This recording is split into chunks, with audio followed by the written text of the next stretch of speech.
This is my current sharpening station. I'm going to incorporate some of the ideas that I've kind of put into this that have evolved over the years. And I like the idea of a drawer. And I'm going to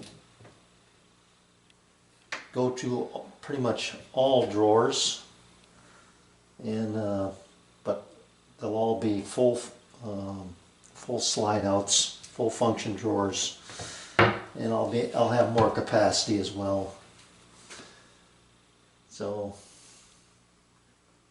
I'm going to take as much as I can from this and incorporate it into the new one.